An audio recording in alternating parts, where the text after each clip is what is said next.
Bonjour tout le monde, merci d'être là aujourd'hui. Nous allons faire un tour sur l'application Factomos pour comprendre les fondamentaux. Alors, je m'appelle Andrés, j'ai un petit accent qui vient du sud-ouest du monde. Si vous me semblez un peu spécial, sachez que je suis hispano-parlant à la base. Allons-y. L'interface Factomos. Donc on va commencer par faire un tour des icônes pour que vous compreniez à peu près où vous mettez les pieds. Et ensuite on va voir les aspects fondamentaux de l'application. Alors tout d'abord vous avez le module Ma facturation qui est ici en icône au milieu en haut. Ensuite il y a le module Ma banque qui va vous fournir les relevés bancaires en temps réel et un module Mes classeurs qui va vous servir pour conserver, voire partager des documents. Donc dans la partie Ma facturation vous avez les onglets ici et les dashboards ici qui correspondent à un résumé de l'activité du compte avec les chiffres d'affaires par année que vous allez pouvoir filtrer par exercice si vous le souhaitez.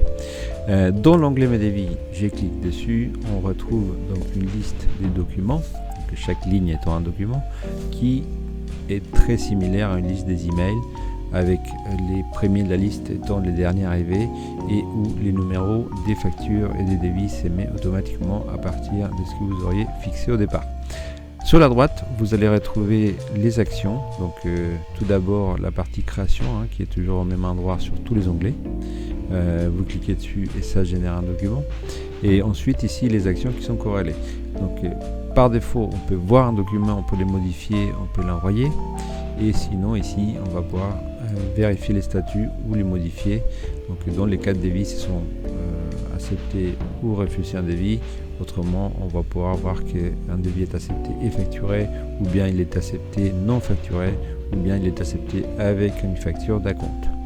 Si je clique l'œil ici, vous allez voir les documents apparaître à l'écran tels qu'ils sortent de l'imprimante au format A4.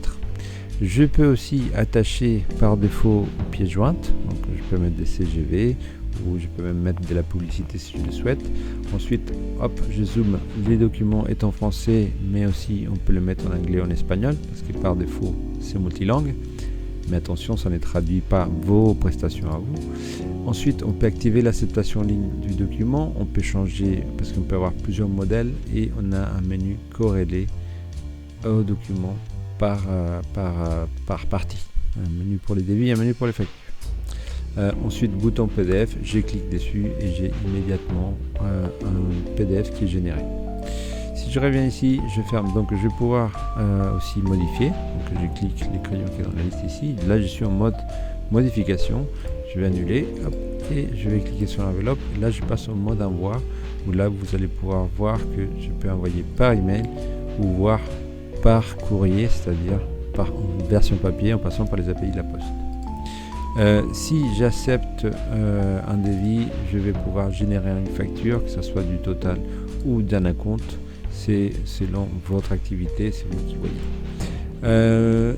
En termes des icônes qui sont autour, ici on indique les packs, ici on a la période qu'on va pouvoir modifier. Ici vous allez pouvoir parrainer des amis ou des collègues. Ici vous avez accès à votre profil. Ici un raccourci pour passer d'un compte à un autre, ou bien pour ajouter utilisateur, société ou bien accès bancaire, voir la déconnexion. Et ici l'icône notification qui va vous permettre de voir tous les mouvements du compte, à savoir des informations bancaires, un devis qui a été accepté, une facture qui a été payée. Et ici en bas, bien évidemment, vous avez le chat et vous pouvez nous poser des questions. On sera ravis d'y répondre. Maintenant, en termes des factures, vous avez la même liste, c'est sensiblement la même chose, sauf que ce qui change, c'est la partie statut, où là vous avez payé ou pas payé, donc là le point vert c'est payé, l'horloge bleue, pardon, je vais trop vite, l'horloge bleue ça veut dire qu'il est en attente de règlement, et quand il devient rouge ça veut dire qu'on est en retard. Ensuite les enveloppes, donc je vous ai dit que c'est des notifications en même temps, donc l'enveloppe quand elle n'est pas envoyée c'est gris, quand c'est envoyé c'est vert, les chiffres à côté c'est le nombre d'envois, et la couleur de l'enveloppe va aussi contenir les relances quand elles ont déjà été envoyées. On va passer rapidement à la partie mon profil. Donc dans les profils, hop, on y est. Ici, il y a l'icône écosystème qui correspond aux applications que vous pouvez connecter pour compléter le service, notamment par exemple les paiements en ligne des factures. Ici dans la partie profil, c'est le profil de votre société, donc vous allez pouvoir intervenir sur les formes juridiques, les pays, etc. et l'exercice fiscal de votre activité. Dans la partie règlement, il y a les mentions obligatoires qui apparaissent dans les devis et les factures. Dans la partie taxe, on a la base TTC ou hors taxe, donc les B2C ou B2B, les taux de TVA, et ici on va activer plusieurs taux de TVA si jamais vous travaillez avec plusieurs taux. Dans la partie gestion des accès, on va modifier le mot de passe. On va pouvoir donner un accès gratuit et inclus à votre expert comptable juste via l'email. Et dans la partie utilisateur, on va faire la gestion des droits de nos collaborateurs. C'est selon les modules dont ils sont les droits d'accéder ou pas. Ici, on va pouvoir cumuler de sociétés. Ici, on va pouvoir piloter l'accès au compte bancaire. Ensuite, dans la partie email, on va pouvoir personnaliser les messages par défaut qui vont partir avec les devis, les factures, les avoirs, sachant qu'ici vous avez des variables que vous allez pouvoir intervenir, en tout cas utiliser pour générer les messages à votre sauce. Ici vous avez les couleurs des relances, donc là chaque relance est un message qui est de moins en moins sympathique, et ici vous avez la partie relance auto où vous allez pouvoir piloter un calendrier des relances automatisées à partir de l'envoi d'une facture. Ici vous pouvez générer vos autres messages qui peuvent être des formules ou des messages marketing, les signatures, et pour les plus techniques vous pouvez modifier même les serveurs d'envoi. Dans la partie design, vous avez la partie les goûts et les couleurs, vous mettez votre logo ici, vous changez les couleurs de l'interface, et ici la partie contenu, ça va vous permettre de modifier les contenus écrits si vous souhaitez ajouter des mentions, voire modifier celles qui sont déjà par défaut. Et ici à droite, vous allez pouvoir ajouter des pièces jointes aux documents par défaut, donc par exemple le CGV à un devis. Et dans la partie abonnement, bien évidemment, qu'on s'abonne. Maintenant, on va... petit détail important, ce que vous voyez ici, c'est une interface qui va vous permettre de changer la couleur de l'interface pour être au diapason de votre logo ou de votre charte graphique. Maintenant, on va passer à la partie création d'un premier devis. Création de votre premier devis. Donc les boutons de création, ils se trouvent dans tous les onglets au même endroit. C'est ici dans les coins supérieurs droits.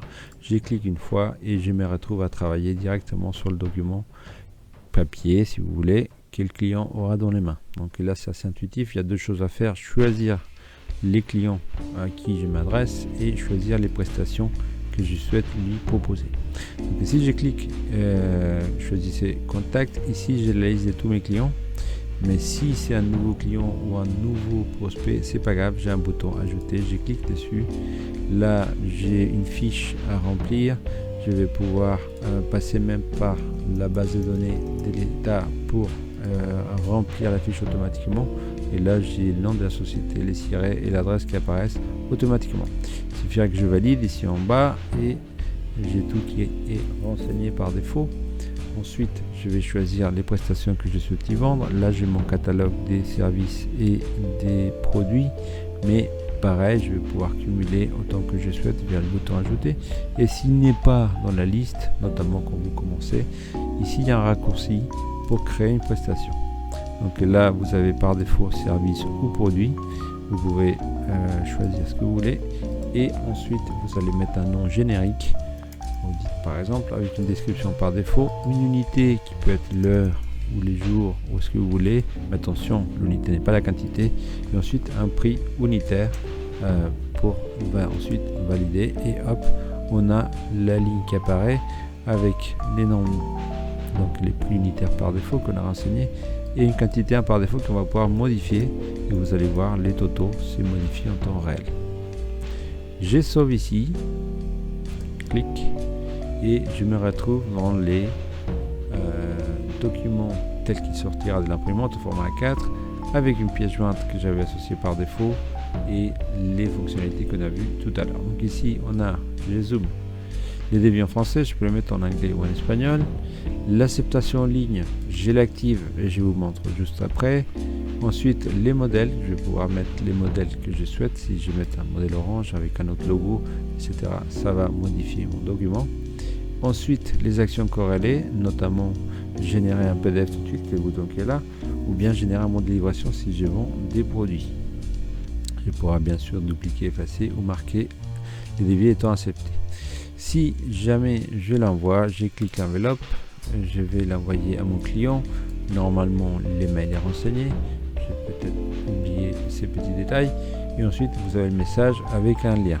Si je clique les liens, je peux passer par ici et hop, je vais voir ce que le client va voir quand il va cliquer les liens. Et là, vous avez donc les devis qu'il va pouvoir télécharger en PDF et tout en bas, la partie acceptation de devis. Donc, s'il refuse, il va falloir qu'il justifie, et s'il accepte, il va falloir qu'il signe. Voilà, comme ça, s'il accepte, vous êtes notifié et ici, les devis apparaissent comme étant acceptés non facturés. Maintenant, on va faire la partie acceptation du devis. Hop, et on va créer la facture qui correspond. Je fais oui du total et je passe de l'onglet mes devis à l'onglet mes factures et j'ai mon projet de facture qui va s'afficher avec un joli liseré qui traverse tout le document pour que vous soyez bien conscient qu'il s'agit d'un projet et non pas d'une facture validée. Maintenant, si je souhaite valider la facture, il suffira que je clique les boutons orange qui est ici en deux fois. Je clique une première fois, je vérifie la double chronologie, c'est-à-dire le numéro et la date, et ensuite je clique une deuxième fois pour valider ma facture. Et il y a des précautions vis-à-vis de la date, je dis oui, et là mon projet de facture est une facture numérotée, et ici les macrons facture X pour indiquer que c'est bien une facture électronique. Donc maintenant je vais fermer et je vais vous montrer l'ensemble de l'interface, mais à partir d'une facture créée directement in situ sans passer par un devis. Donc pour la création d'une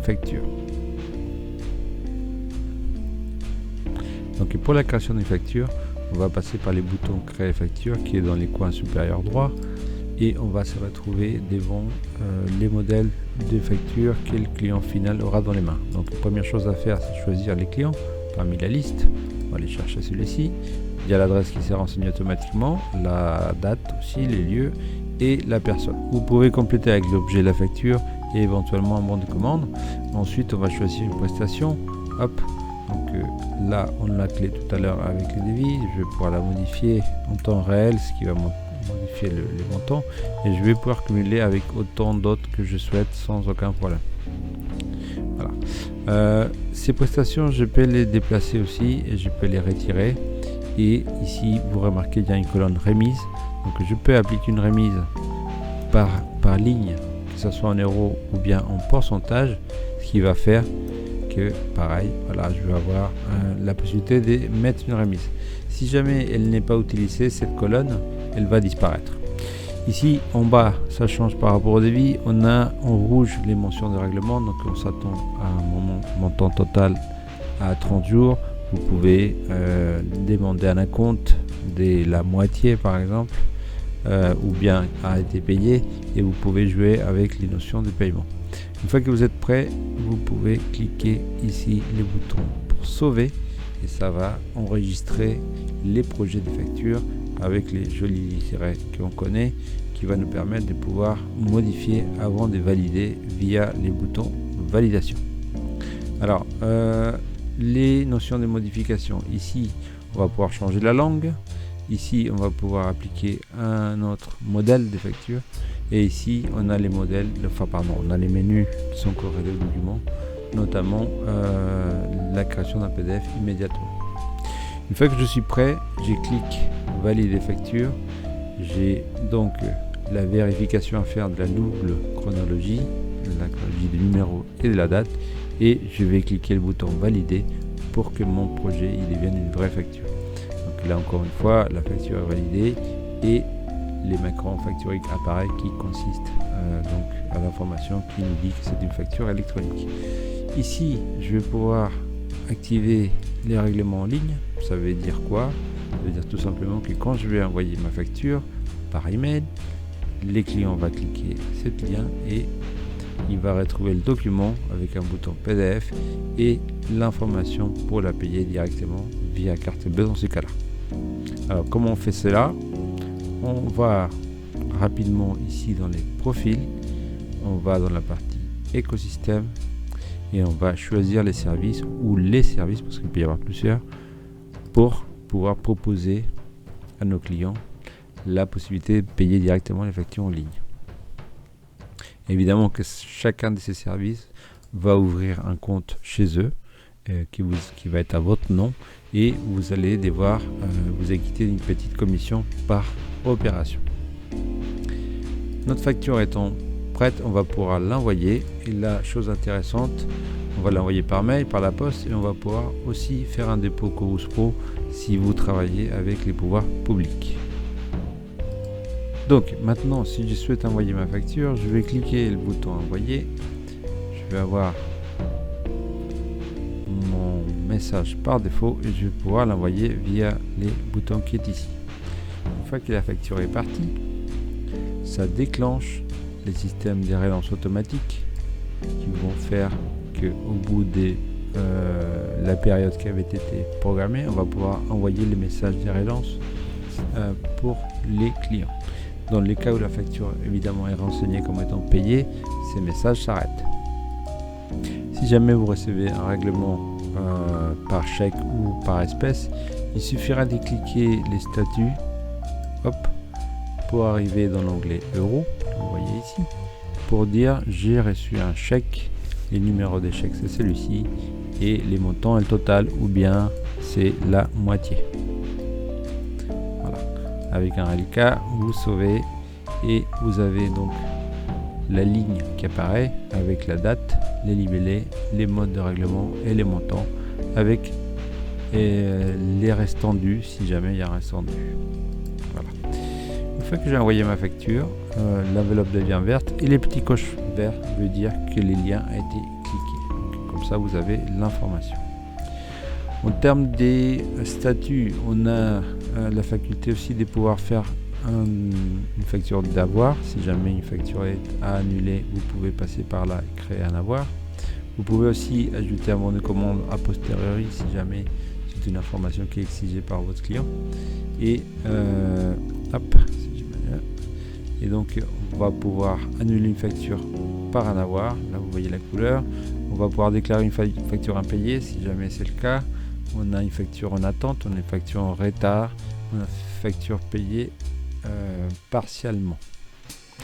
En termes de notifications de vie, ici vous allez, des factures, vous allez ici retrouver l'icône d'une facture qui n'est pas encore payée et une enveloppe rouge qui nous dit que il y a 3 relances qui ont été envoyées sur 4 envois.